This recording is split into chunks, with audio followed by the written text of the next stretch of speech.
Good afternoon, ladies and gentlemen. Thank you for joining EuroACE for the first in our third series of online mini workshops on the Renovation Wave, looking at enablers and accelerators for ambition. I'm Adrian Joyce. I'm the Secretary General of EuroACE, and today I'm delighted to have a distinguished panel of speakers on the topic of Digital is the New Green, how the ICT sector will help roll out the Renovation Wave. We have some instructions for you in order to keep the quality of sound particularly good during the presentation. So I will go through that right away for good housekeeping. So you're all asked to kindly remain muted throughout the webinar. So no cameras for the whole duration of the webinar. Only we, speakers and moderator, will stay unmuted, and even speakers are requested to consider not using their camera. After the presentations, we will open a 20 to 25-minute Q&A session, and that's important because during the presentations, I already ask you to type your questions into the chat box so that we can see them and we can group them under themes. Then those questions should be as concise as possible. And if you can be patient, I will do my best to group the questions and then ask them to the speakers. We hope that if time doesn't allow us to get through those during the course of the webinar, we will have time to do written responses later. And two last things, the PowerPoint presentation you're about to see will be shared in due course. And this webinar is being recorded, so we are on the record. Before I hand over to my president, I wanted to just quickly remind you who EuroACE is.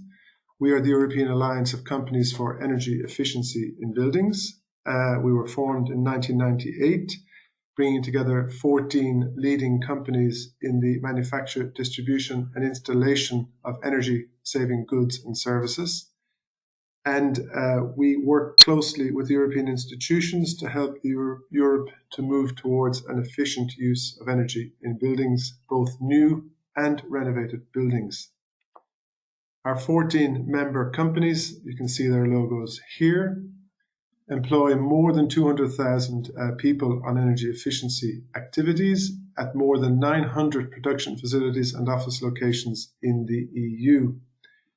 And because of the broad range of companies we represent, our call is for holistic approaches to energy efficiency in buildings.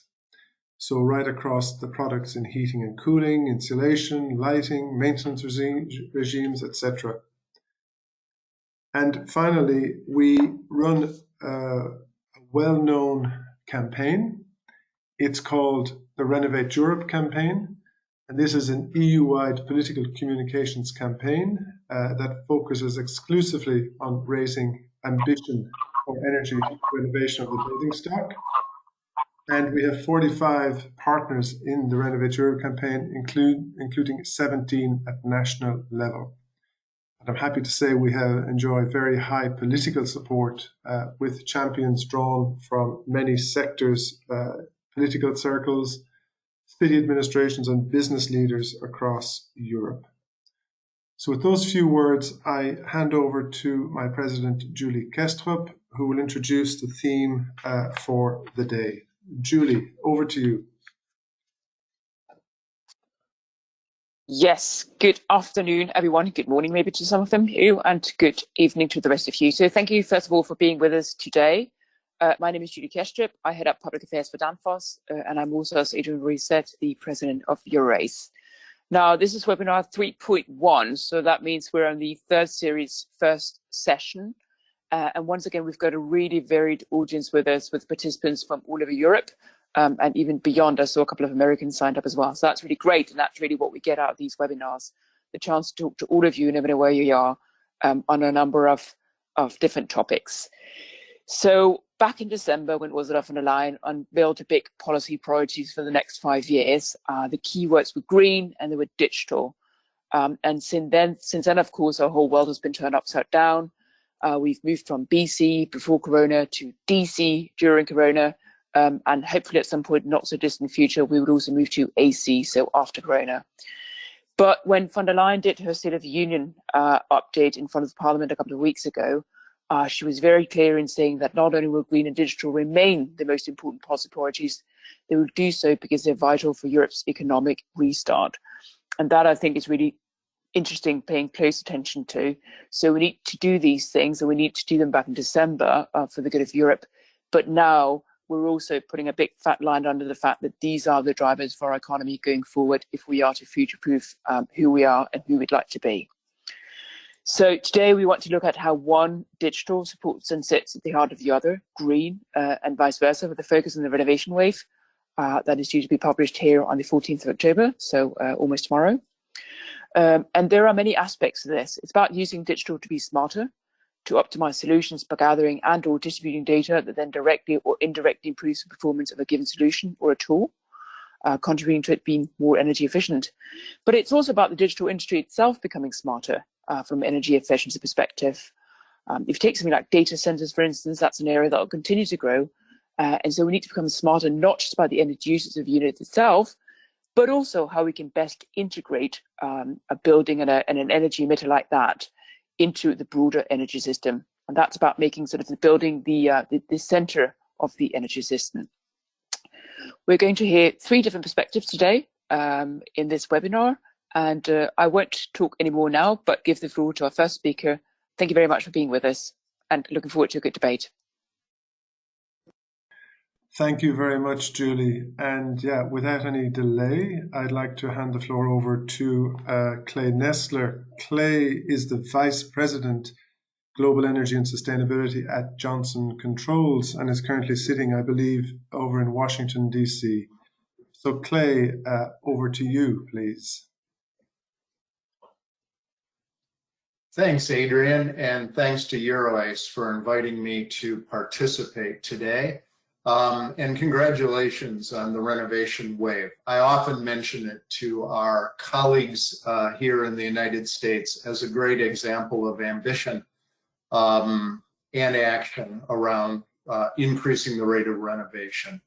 So I'd also like to just mention another affiliation that I have. I am the interim president of the Alliance to Save Energy, based in Washington, DC, a 43-year-old advocacy organization, bipartisan, pushing for the same things that EuroACE is within the US context.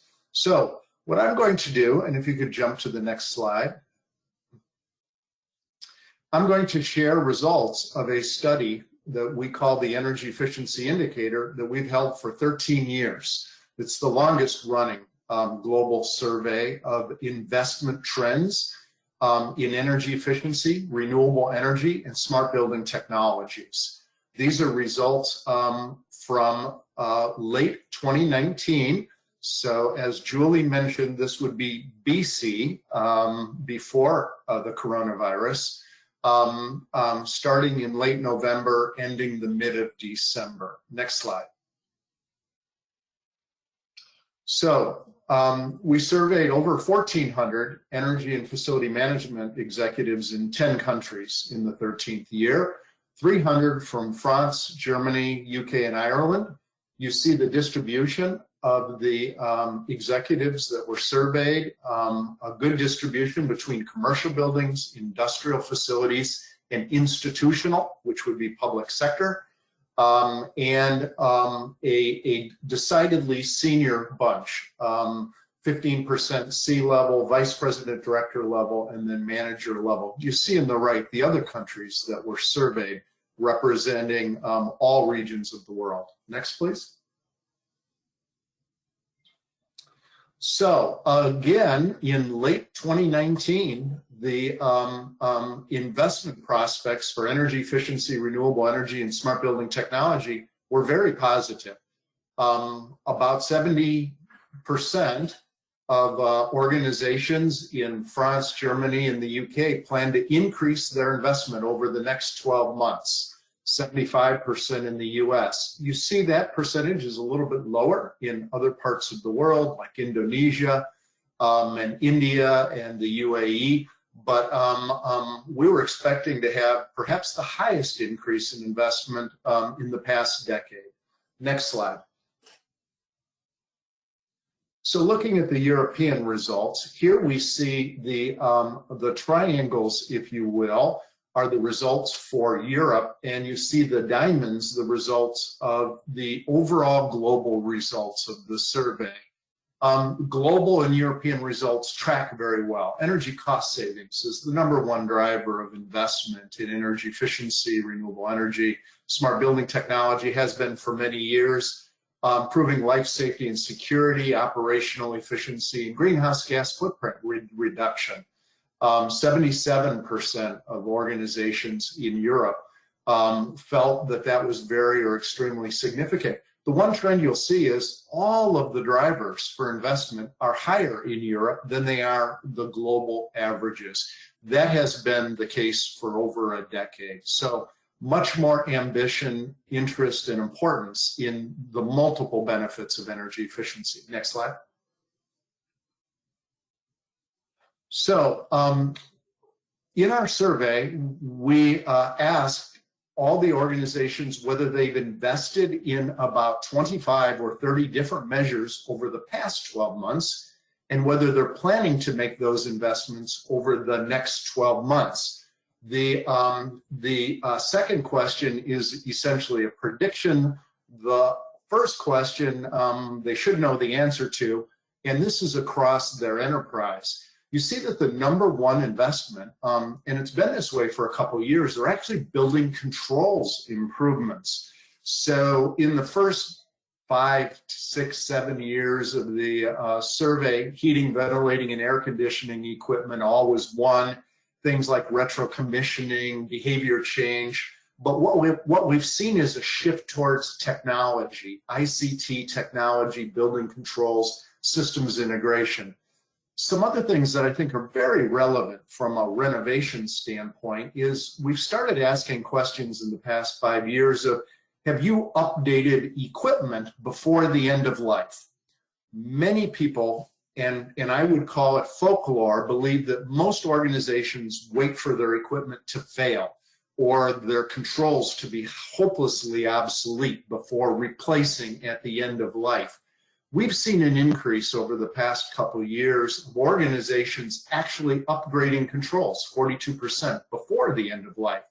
An interesting trend is the increasing use of heat pump technology to replace fossil fuel space or water heating equipment, replacing HVAC equipment before end of life, over a third there, and building envelope improvements, which are obviously important to reduce the overall energy use in facilities, 24%. So building envelope improvements have been steady over the years, but we've seen the introduction of heat pumps and more sophisticated building controls. Next slide, please. So what does the installed base of our surveyed organizations look like? 65% of organizations said they invested in standalone controls or simple thermostats. That's not unusual. While we do have a diversity of building types, from enterprise portfolios of buildings to campuses, there are a lot of standalone buildings and some medium size. So standalone controls represents the largest percentage. 57% invested in on-site building management systems. We are focusing on institutional and industrial customers, so it's a little bit larger. Enterprise-wide building management system, about half invested in that. That would be where a single system can manage energy use and other building functions across multiple buildings in a portfolio. On-site integrated building management systems integrate various technical systems together, like life safety, like security, like lighting, like energy, into one integrated system. And an increasing category are cloud-based or internet-based building system applications, often for energy metering, fault detection diagnostics, occupancy detection, and tracking and analytics. So increasing use of ICT technology in buildings. Next slide. So speaking of systems integration, one definition of a smart building is a building which has a common technology platform, an ICT platform, often based on internet standards that integrate various building technical systems. The most popular system for integration within a smart building system is security, linking access control, linking video to other type systems to provide environmental control or additional safety. Fire life safety is the second most popular. Lighting integration. It's easy to see how a security system which knows where and which people are in what part of a building could be integrated with lighting systems to reduce lighting loads, as well as connect to the building management system to reduce energy use in areas that are under or unoccupied. Smart integration. Most equipment today has an option of being delivered with a microprocessor-based network control, which allows it to be remotely monitored. It can send alerts when something is wrong and be optimized as part of an overall building system. DERs are distributed energy resources like solar PV, like electric battery storage, microgrids, and the like. Energy analysis software, and integration to the grid, something we're increasingly seeing because of the benefits and services that it can provide to the resilience and the reliability of the grid, which is increasingly having to accommodate intermittent renewables. Next slide.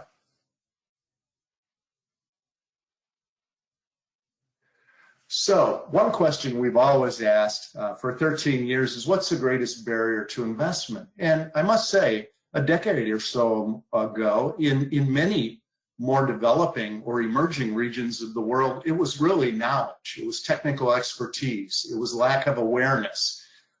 The market has matured over time. And now it's dominated by either a lack of funding to pay for the improvements that they now know they should make, or uncertainty regarding savings and performance. It's interesting to note that the greatest challenge in Europe isn't lack of funding, it's actually uncertainty regarding savings and performance. Whereas in other developing parts of the world, it's just the opposite.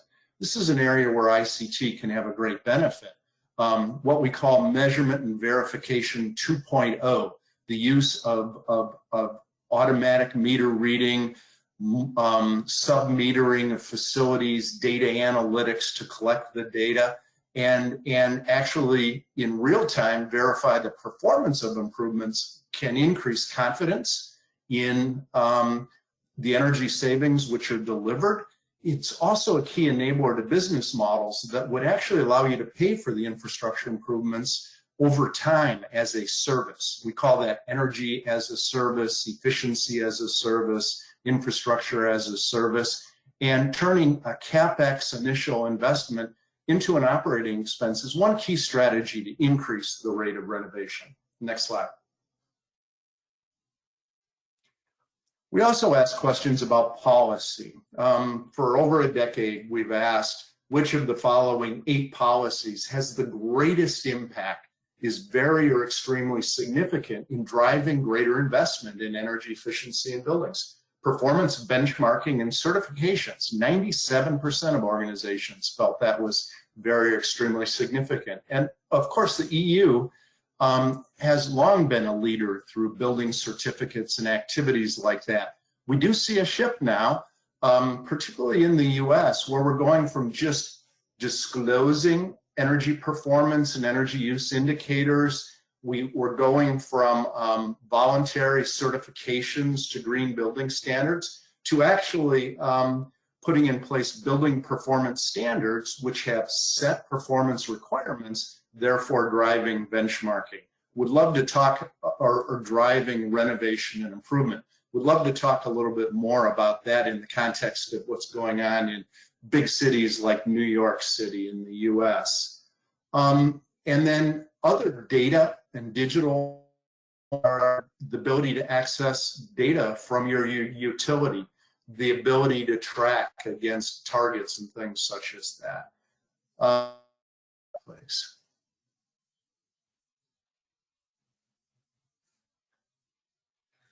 So I've been talking mainly about renovation because this is the link between digital technologies and renovation, but I think it's also important to talk action.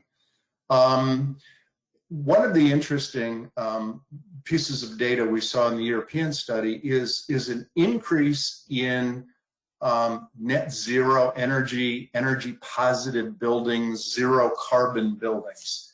In fact, green buildings have long been popular in Europe, and in fact, 86% of organizations we surveyed plan to have at least one green certified building.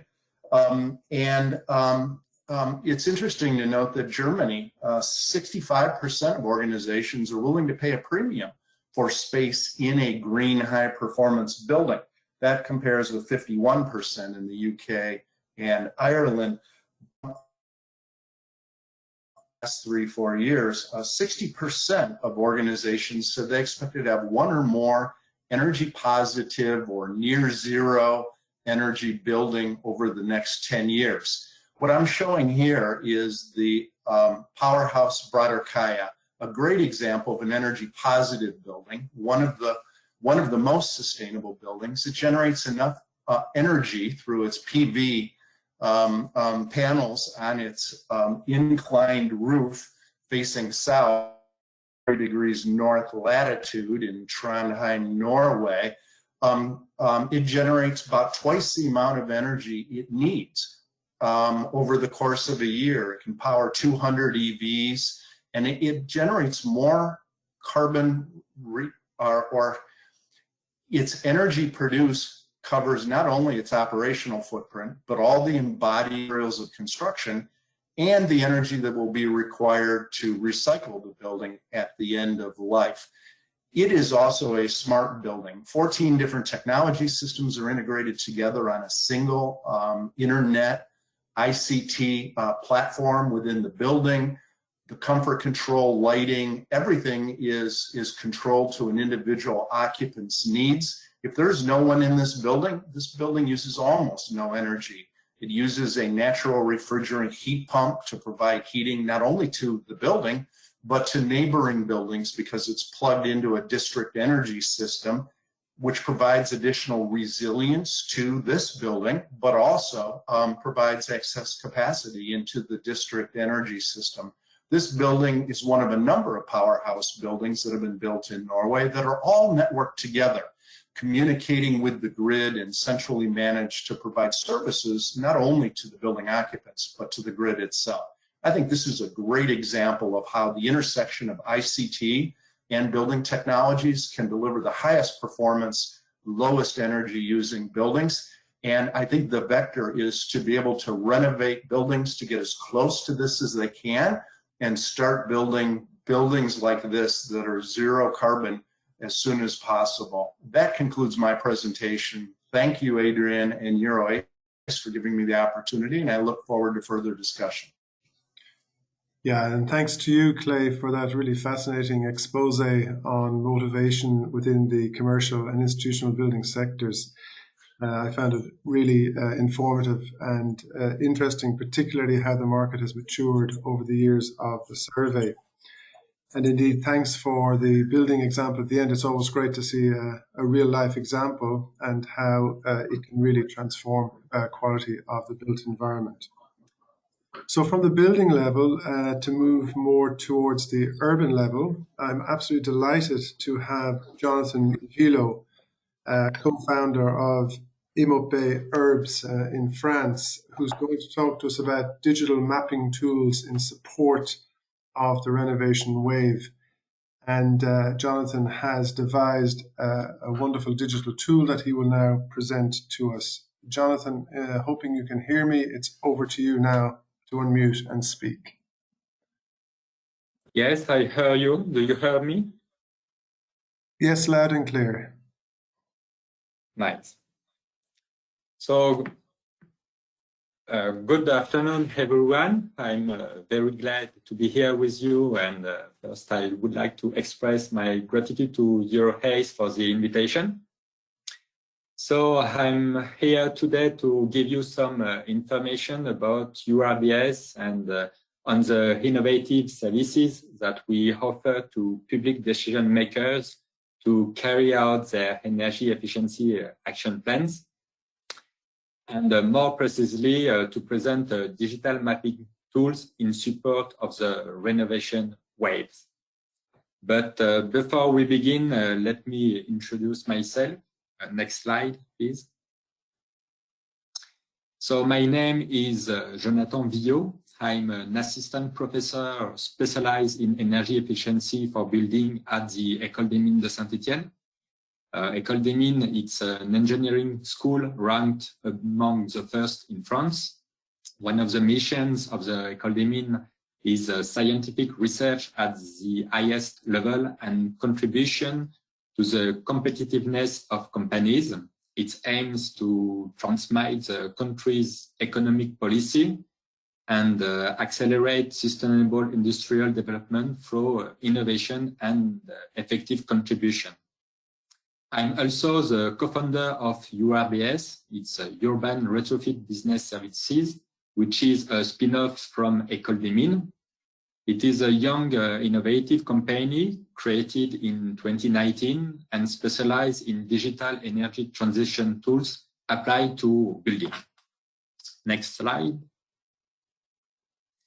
So, as a starting point, let's take these two facts. First, to achieve the climate objectives, it is first necessary to massify the renovation of the building stock. It is true in France, but also everywhere in Europe. However, if the intention is there, the results are not. We have a great difficulty turning theory into reality. Why? It's a very large question, and many public or academic works offer explanation. Many of them, for example, question the way we invite people to renovate. I'm sure you know that the majority of public action is driven by communication and awareness, for example, radio, TV spot, incentive. But the problem is that no segmentation is proposed in this communication. We have more or less the same message for all. However, we have a sum of individuality, not a homogeneous population, building, and also people. And the result is that today, for example, in France, only a small part of the population is affected by awareness, and a large part is unaware of financial aid. So thus, at EuroACE, we firmly believe that the incentive is neither sufficient nor effective in its current form. Next slide. Thank you. And so our message is simple: stop, wait and see, and be proactive. And we believe that if you can have building-wide information for all the stock, you can tailor your strategy by segment and directly contact people with an initial proposal relevant to their situation. And how to do that? By using big data and by bringing together all private and public data in compliance with GDPR at the scale of buildings or households. So the idea is to make easy access to information to all the actors of a territory, from the decision maker to the actors in the field. And that's what we offer with our digital tool. It's IMOP in French. Next slide. So originally, IMOP was a research project launched in 2015 at the École des Mines de Saint-Étienne. And after 5 years of development, the prototype was transferred to EuroACE in 2019. And now this service is operational and covers more than 75 territories, representing nearly 1.2 million inhabitants in France. Next slide. So the core business of EuroACE is simple. First, we help and support smart city in sustainability and energy efficiency. And second, we improve the knowledge of decision makers about building and household stock. Next slide.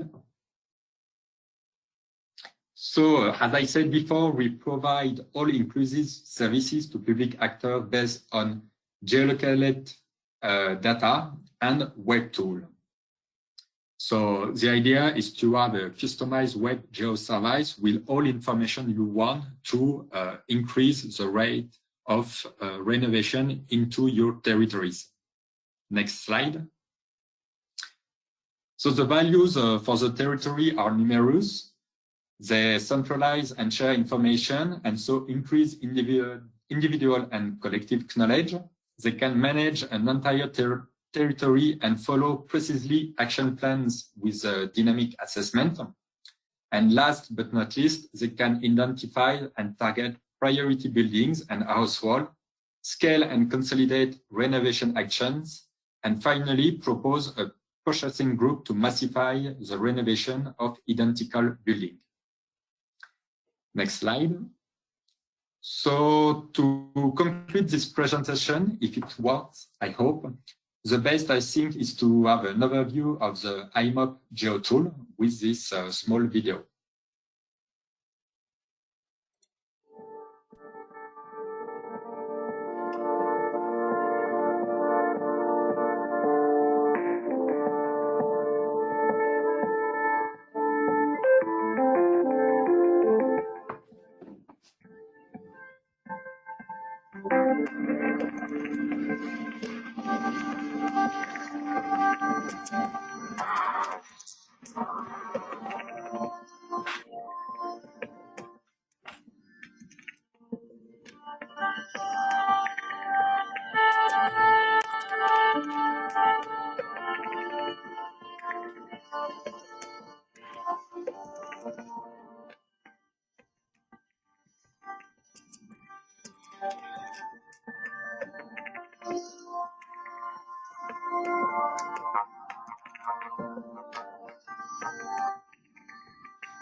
Okay, so thank you very much. I'm sure you have many questions. I will try to answer them as best at the end of all presentation. And thank you very much.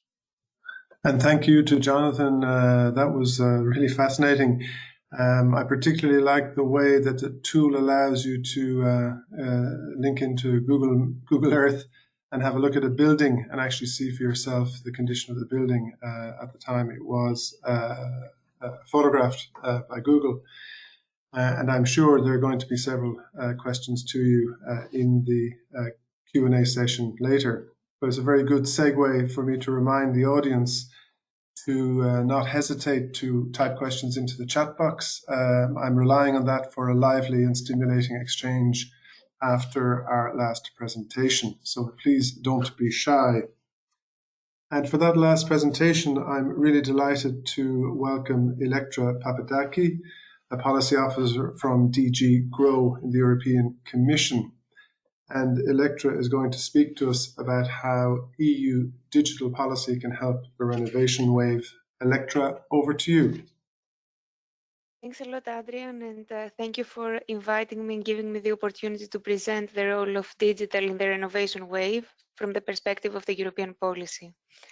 You can already pass to the next slide, and one more.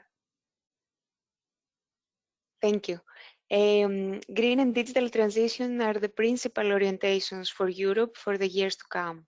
The European Green Deal is currently a principal political priority, with the aim of transforming the European Union into a just and prosperous society, with a modern, resource-efficient and competitive economy. On the same time, the Commission is determined to make this the digital decade of Europe, with a clear focus on data, technology and infrastructure, and strengthen our digital sovereignty and set standards rather than following those of others. In the next slide, you can see that resilience of the European industry and economy is added as a priority to the green and digital transition, taking into account the crisis caused by the pandemic. These three orientations are affecting and will affect the future of all sectors, and buildings and constructions, of course, have to contribute to achieve these goals. In fact, buildings are currently responsible for the use of 40% of energy and 36% of greenhouse gas emissions in the EU. To fully exploit the potential for improvement, the energy renovation rate, currently around 1%, should double in the period from now to 2030, and there we have the renovation wave. On the same time, the challenge of digitalization is equally present. The construction sector is one of the least digitized industrial sectors in the EU. As you already know, the Commission services have been working intensely on the definition of the renovation wave, which is expected to be adopted next week. The flagship initiative is going to be very important for the future of construction and buildings, including in regards to digitalization. On the same time, investing in the modernization and decarbonization of the built environment is an incredible opportunity to revive the sector and create local and skilled jobs, also answering to the challenges created by the pandemic.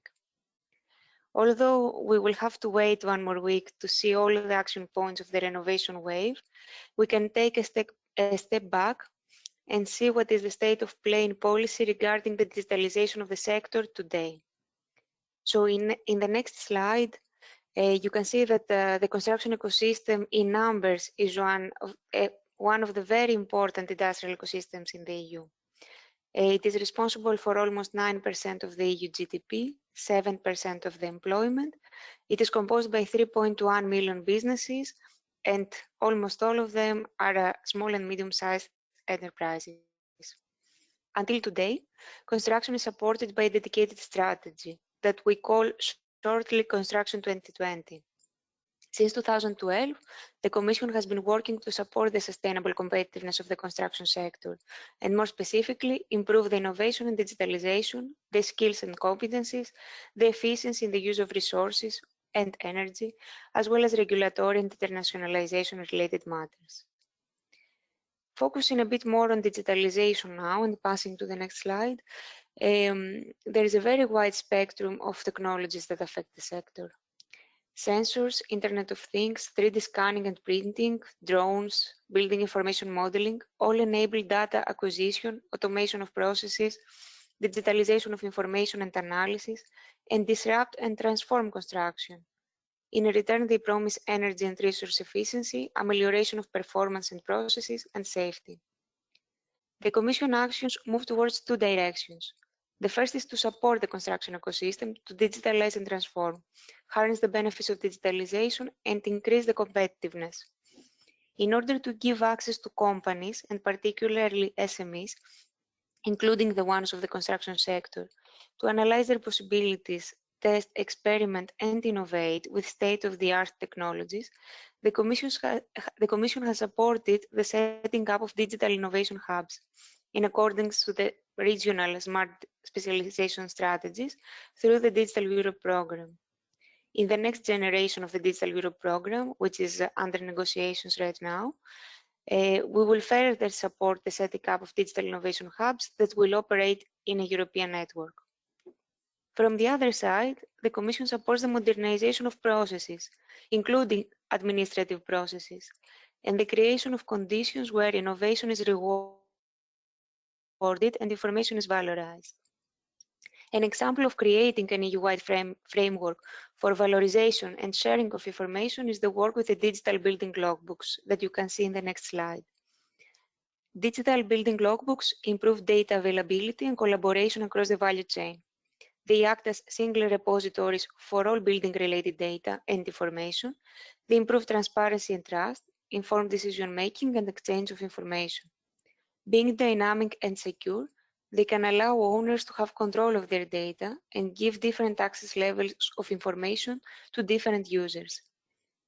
Logbooks can contribute to the development of a common European data economy, especially when data governance issues and data sharing models are in place. We can realize a single market in digital services for the construction sector and the built environment. As a result, logbooks can contribute to the European industrial and the European data strategy. Information about construction and building materials and equipment, such as the type, amount, origin, carbon footprint, as well as the recycling possibilities, can be available also through the logbooks, empowering building owners to play a more active role in the circular economy, therefore contributing to the Circular Economy Action Plan. Availability of performance and maintenance data, in addition to the energy performance certificates and the smart readiness indicator scores, could provide a more robust and reliable indication of energy performance and reduce performance gaps. The Commission is working towards a European framework for digital building logbooks in order to make such tools and their benefits available in a unified way across the EU member states. We have mapped almost 40 logbook-related initiatives in the EU, initiated either by public authorities or private actors, corresponding to different types of buildings, some of them still operating in a paper format mostly. In the 3 months to come, we will work towards defining the steps to be taken in order to mainstream their use and demonstrate their benefits through research and innovation mostly, and other types of actions. And since we started on innovation and data, in the next slide, I would like to speak about another part of the Digital Europe program, the work to support industrial platforms under unified European frameworks. In the case of construction, we have DigiPlace, a Horizon 2020 funded project, which aims at setting a reference architecture framework for digital industrial construction platforms. So this is a support and coordination action, which brings together 18 partners from all over Europe that represent the industry, academia, and member states, and are working together towards recommendations on interoperability, standards, data, and knowledge sharing, business, market, and collaboration, all in the scope of digital platforms. The continuation of the work on platforms and other supporting structures for the construction sector and its SMEs, and specifically in the area of innovation digitalization, is to be defined right now. The Commission is working with the Member States on the specific topics of Horizon Europe this month. In Horizon 2020, there was a lot of support to the industry to experiment with digital technologies, including BIM. You had examples of BIM for N, that is a BIM for Renovation, BIMer or BIM Speed, and other projects. And we hope that with Horizon Europe, we will continue supporting the industry to experiment with these technologies and also including in the scope of renovation. So last example, and still in the building information modeling, I would like to speak on the other side, not only the support to the industry and the ability of the industry to deliver, but also the challenge of creating the right conditions where innovation and the investment of the construction sector in BIM can be recognized, and specifically by public clients. 30% of the money spent in construction are public, And public authorities own and manage many built assets in Europe, which remain in their control for a long time. So investing in BIM from the very beginning can bring a long-term benefits in the management of assets across their lifetime, and of course in stages such as the building and the renovation. In the Public Procurement Directive of 2014, the Commission recommended to Member States to use digital tools such as BIM when procuring for construction projects. And the Commission has taken a lot of actions to support the Member States in this transition. Since 2016, we are working with the EU BIM Test Group, which is the European group of public authorities that procure for construction. And through this collaboration, we published the BIM Handbook, which is a guidebook for the introduction of BIM in public procurement for construction. We have set up a series of workshops with collaboration with the Member States in topics complementary to BIM, such as digital twins or digital permits. And through the structural reform funds, we have given ad hoc support to Member States in a way that is custom-made to their needs. So in cases of countries that are low in digital maturity, we have supported them in more preliminary steps, such as setting up a digital construction strategy. Or in other cases with the countries of high digital maturity, we have went through in the details, and together with Estonia, for example, we set up a system of BIM-enabled automatic checks for digital building permits. Lately, and the most recent initiatives in the area of BIM from the scope of public procurement is the effort to make the case for BIM in individual public projects by creating a model for conducting cost-benefit analysis by the public procurer and from their perspective. The vision is to eventually have BIM becoming the norm in public procurement for construction across all EU member states. In this manner, we will be able to improve transparency and trust in public spending, as well as great gains in resources spent during building, renovation, and operation. Before closing, I want to mention 3 important dates for construction, specifically digital construction. Of course, in the 14th of October, we have the adoption of the Renovation Wave flagship initiative, and I'm sure everybody in this audience will keep tuned. In the 17th of November, we will hold a workshop dedicated to the digital building logbook. And there we will discuss the actions that will foster the use of logbooks in Europe for the years to come. And lastly, in the 3rd of December, and still in the context of the Construction 2020 strategy, there will be a stakeholder meeting about innovation and digitalization in construction, where different EU-level initiatives will be discussed. Both meetings are, of course, virtual, and we hope that this can give the opportunity for more people, located also beyond Brussels, to participate. Thank you very much. Electra, thank you very much indeed for that overview of what's going on in the digital construction from a policy perspective. And indeed, we understand that when the Renovation Wave initiative is launched, the same day we'll see the launch of the Smart Readiness Indicator legal acts, meaning that from then on it'll be possible for member states to introduce the Smart Readiness Indicator. I think that's maybe of interest to our audience. Yes, I confirm that today, indeed. Indeed, that's true. Yes, thank you for the confirmation.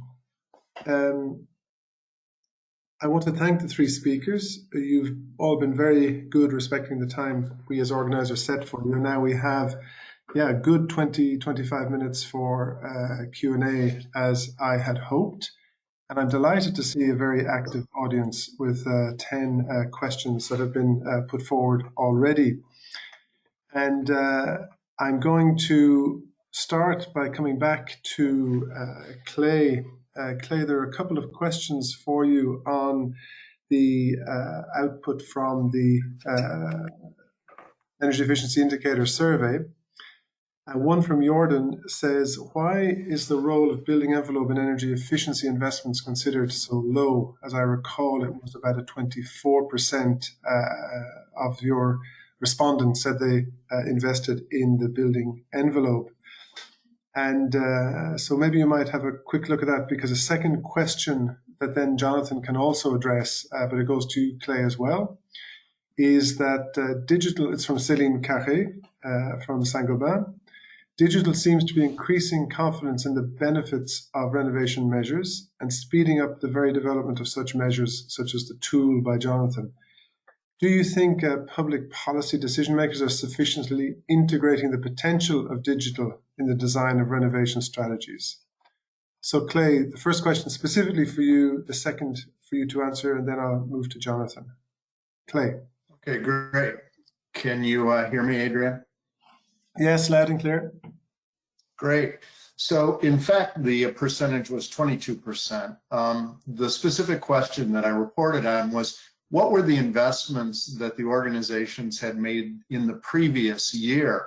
And 22% was in fact lower than a number of the other measures, which I reported on, but I don't consider that to be low, considering the challenge of making building envelope improvements. It's one thing to patch a roof, it's another thing to go through envelope sealing as part of routine maintenance, but outside of Energiesprung and some other very innovative models, it's generally fairly difficult to make widespread envelope changes. I remember the Empire State Building retrofit from a number of years ago, where we basically remanufactured 6,514 windows in a secret factory on the 5th floor of the Empire State Building.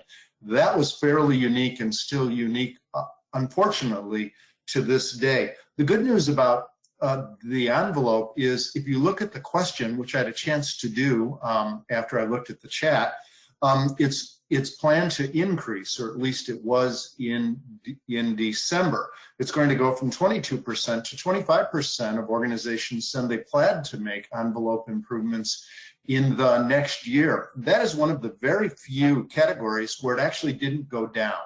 Normally what happens is you don't plan on making improvements until something goes wrong. And then you end up replacing HVAC equipment, you end up upgrading controls because you can no longer work with them.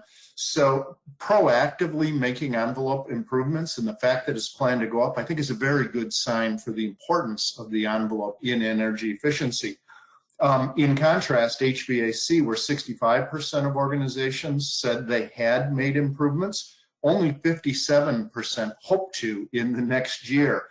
The other category, which is steady to increasing, is the use of heat pumps to replace fossil fuel HVAC equipment. So despite the relatively low base number, I think it's good news for envelope improvements overall. With respect to using digital technology and data analytics to be able to measure, verify, track performance, and use the actual performance of building retrofits as a basis for financial models and things such as that, I do believe it is a relatively recent innovation that is probably not being fully accounted for by policymakers. What we see around the world is two trends: a recognition that building renovation is a great source of jobs, can make tremendous benefits both in the environment and the economy as we build back better.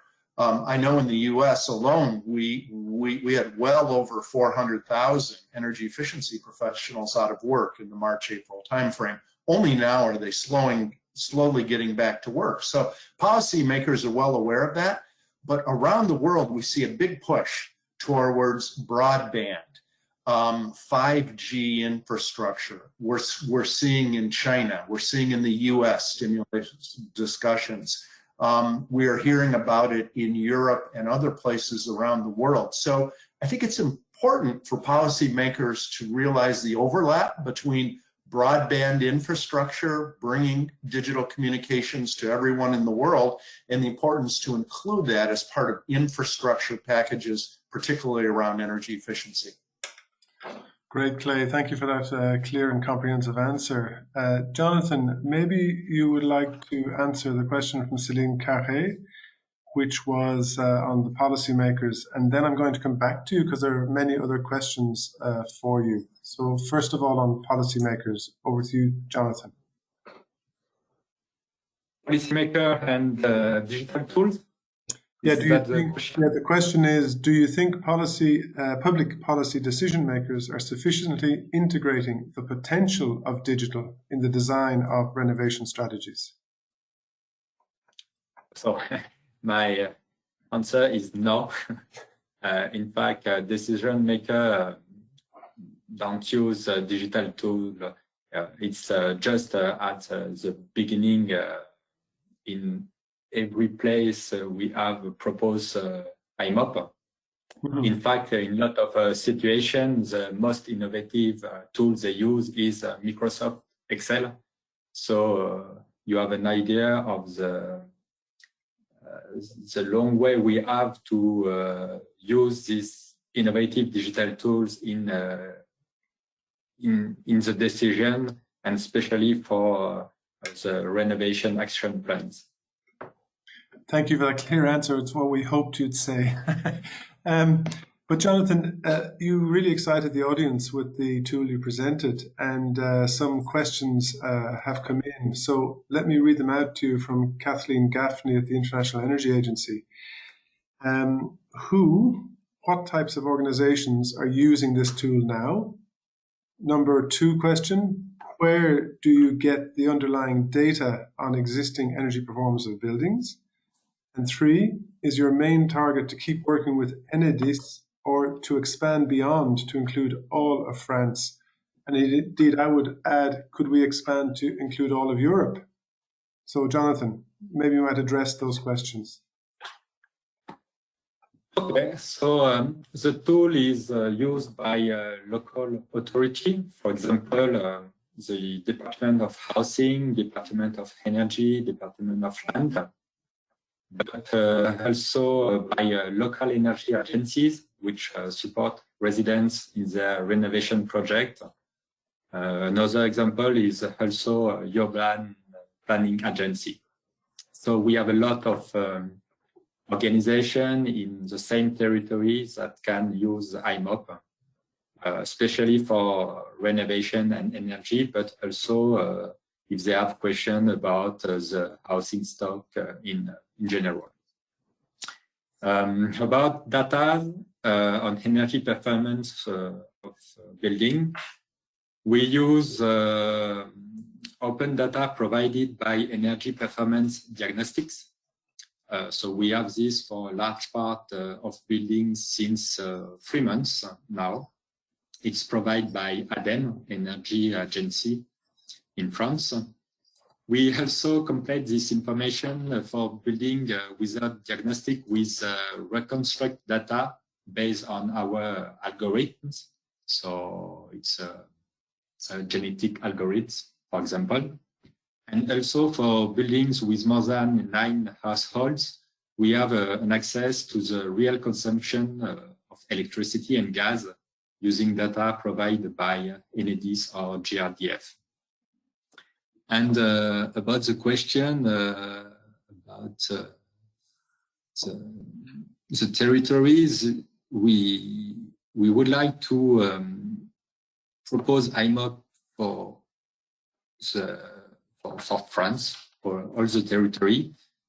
Europe could be a good idea, but we have to know how to have an access to different kind of data, because we collect a different kind of data. We, of course, have open data provided by DataGouv, for example. We also have data sent directly to us by state tax departments. So those data are protected and with limited access. Data from energy provider, local data, crowdsourcing from a local authority.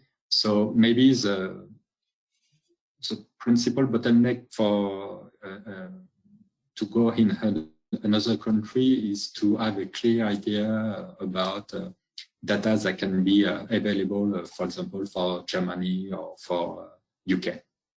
But yes, we are open to go not only in France, but everywhere in Europe. Okay, as I said, the presentation you made has really drawn a lot of interest, and there are a couple of supplementary questions. One from Joanna Varghese saying, can customers use IMOPE to connect with contractors and suppliers once the buildings are aggregated? And a supplementary question, does IMOPE enable testing different energy renovation options on the performance of the buildings analyzed? And that comes from Xavier Dubuisson. So, Jonathan, can you comment on those two questions? Yes, of course. So for those two questions, the answer is no, and not today. But for the first one, we are currently working for a new version of IMOP available for everyone, private actors, you, me.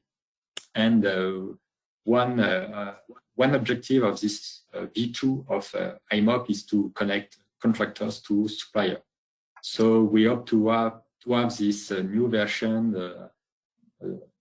at the beginning of the next summer, 2021. And about the idea to test different energy renovation options. So we have a PhD which starts in January. And the objective of this PhD is to propose a new plugin of IMOP to propose this kind of, to address this kind of questions and propose different energy renovation depending of building characteristic, households characteristic, etc. Okay, thank you, Jonathan. And for sake of balance, I'm going to move on to Electra because you've also drawn a number of questions.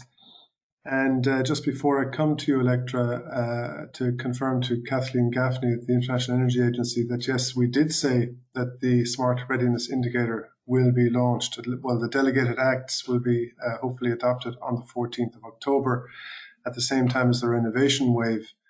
And here at EuroACE, we understand that a strategy for addressing energy poverty will also be launched that day, together with an action plan on how to implement the ideas in the Renovation Wave itself.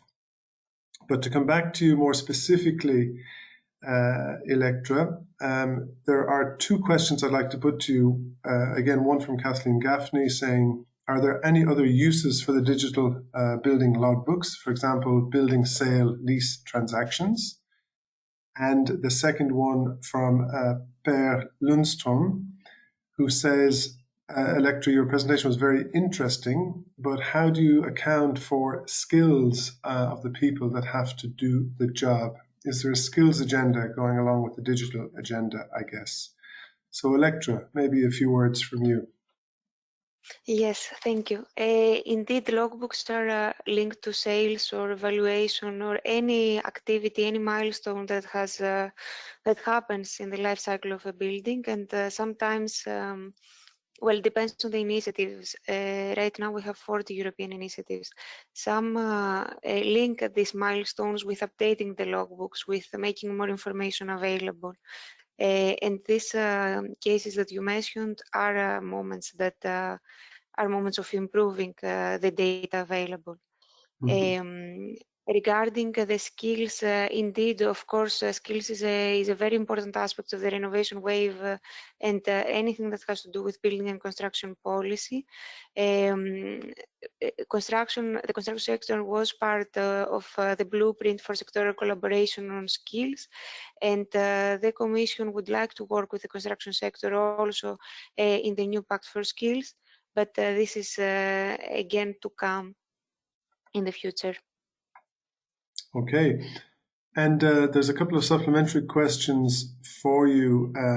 Would BIM, this is from Joanna Varghese, would BIM be connected to life cycle assessment and costs? And also, is it possible to join that discussion on building digital logbooks if you've not already joined? Electra? Yes, you're very welcome. You can follow the channels of DigiGrow or my personal channels also on social media or our website, the Europa, and get more updates. The links for registration as well will be available soon. And regarding the discussions also on logbook and digitalization in general, Now on the building information modeling, yes, indeed, the building information modeling is supposed to help across the life cycle in things like preventive maintenance or space management or other aspects of the life cycle management. And it really plays a significant role by facilitating the analysis and comparison of various alternatives when it comes to energy efficiency. And this is something we want to see also through the model for cost-benefit analysis for the use of BIM in public procurement that we're developing right now, to see actually how beneficial BIM can be throughout the life cycle of a built asset. So again, a bit of patience. This work should be available in the beginning of 2021 with details. Thank you, Electra. And indeed, I picked that up in your presentation, that encouraging public authorities to use BIM in the procurement process. We're realizing that it has long-term benefits because they contain that model in a digital form throughout the lifetime of the building.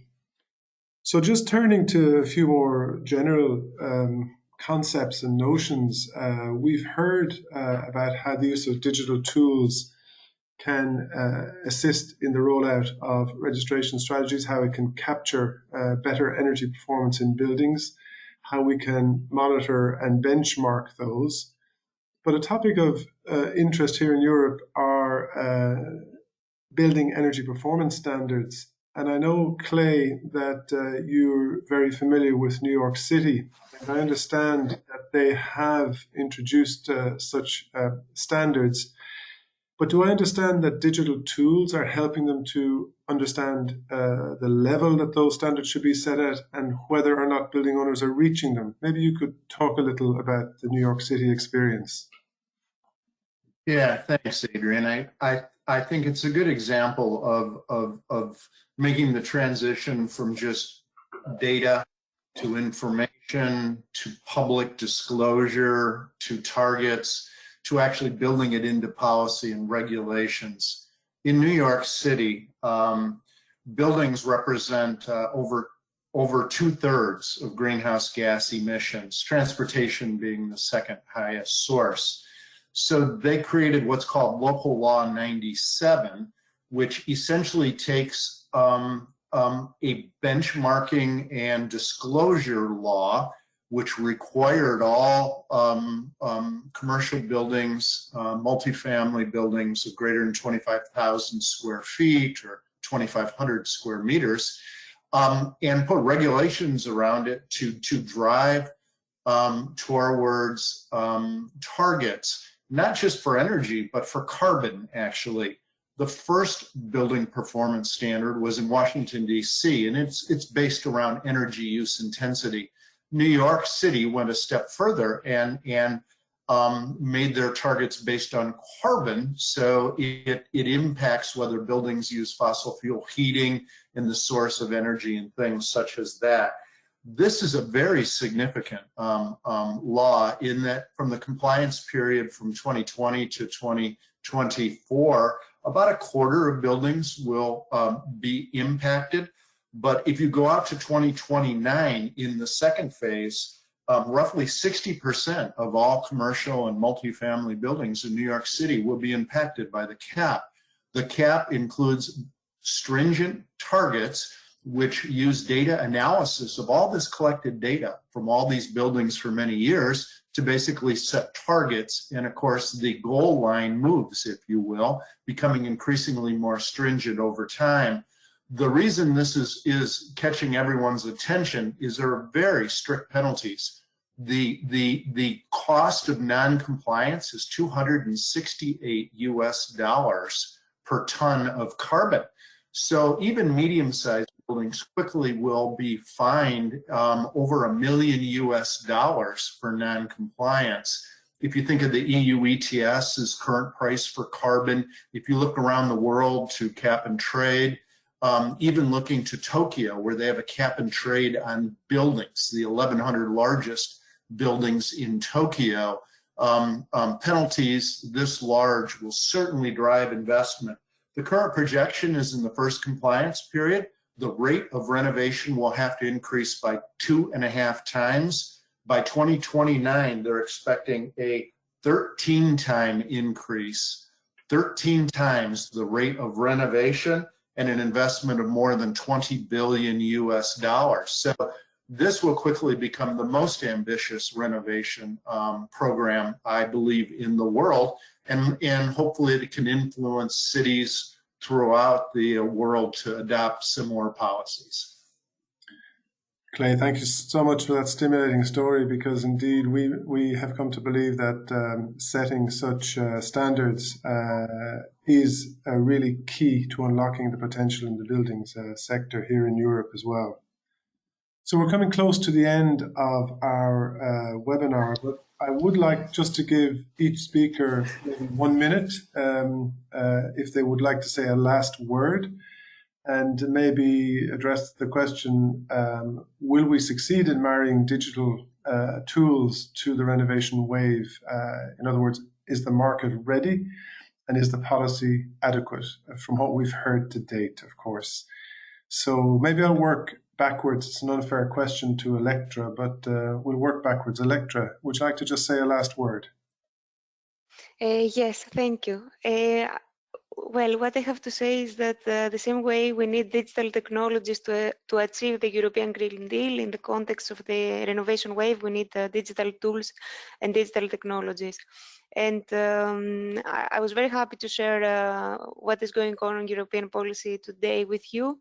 And I'm sure next week we will have all a lot more to discuss on this matter. Thank you, Adrian. Thank you, Electra. Jonathan, the last word.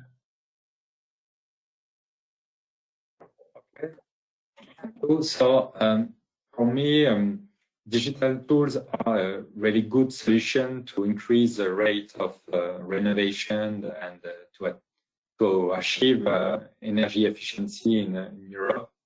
But we have to know that those digital tools should be coupled with a new process, a new way, especially in local authority or with public authority. And also I would like to say thank you to EuroACE. That's all. Okay, thank you, Jonathan. A real pleasure. And Clay, a last word from you before I pass back to our president for conclusions. Yeah, thanks. You know, I think decarbonization of the built environment is absolutely critical, and it is a systems problem. We cannot do it just through a single technology or a single approach. It relies on the decarbonization of the grid, which will drive further electrification of heating, of water, space, cooking, and other uses. But the increased electrification of these end uses will create a significant increase in the need for energy generation, energy supply. So we need to do it efficiently. Buildings need to be more efficient. They need more insulation. They need higher efficiency equipment. They need better controls.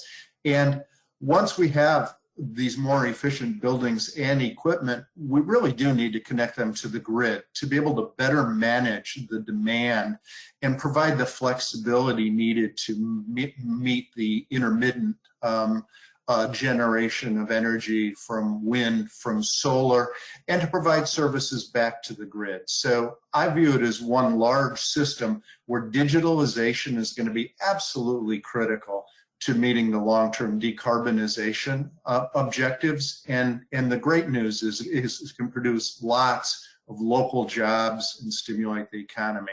Thanks so much to EuroACE for inviting me. And thanks, Clay, for taking the time to join us. So my last duty is to pass over to the President, Julie Kestrup, for concluding words. Julie. Yes, thank you, everyone. Thank you for being with us today, for being so active in the chat. And Clay, I think you actually did a really good job of drawing the conclusions up for me, which is to say that digitalization is absolutely critical in making sure that the buildings, as part of the broader energy system, can be decarbonized within the time frame we have available for that. So, as I said when we opened up this webinar, this is the third series on the renovation wave, and I must admit at some point I thought, how many webinars can we possibly do about the renovation wave? And I think the lively discussion on this webinar and all the very specific questions we got show that we can do quite a few more, because while we all agree, I hope on this call, about sort of the overall usefulness of the renovation initiative and the renovation wave, there are many sort of small parts out there and lots of appetite for hearing, understanding more in terms of the specific solutions. So the renovation waves we heard will be out on the 14th of October. And we're all looking very much forward to it. And I must admit that one of my personal concerns, that I think one that we often sort of have in Brussels, of course, is there actually going to be many concretes in this, or is it going to be more of a sort of a talk shop? But I think one of the key conclusions for me from not just from this webinar, but also from the other webinars we've made, is that actually it is also important to have a structured talk shop to make sure that we really sort of share and distribute the very good local and national initiatives and projects that are out there. And that it's crucial for others to learn from to actually get up in gear on renovation. And I think all the interest in the IMO tool clearly demonstrates that. And then I think the other thing that's very exciting is just all the opportunities that are coming our way and that are sort of fueled by digitalization. So we have lots of solutions. We need to get started. That's our common refrain. But we can also see that day on day, cool new tools are being produced out there, and the more we can integrate them in our work, the easier we can create a more energy efficient Europe. Thank you for being with us, and I hope you'll join us again for the next webinar.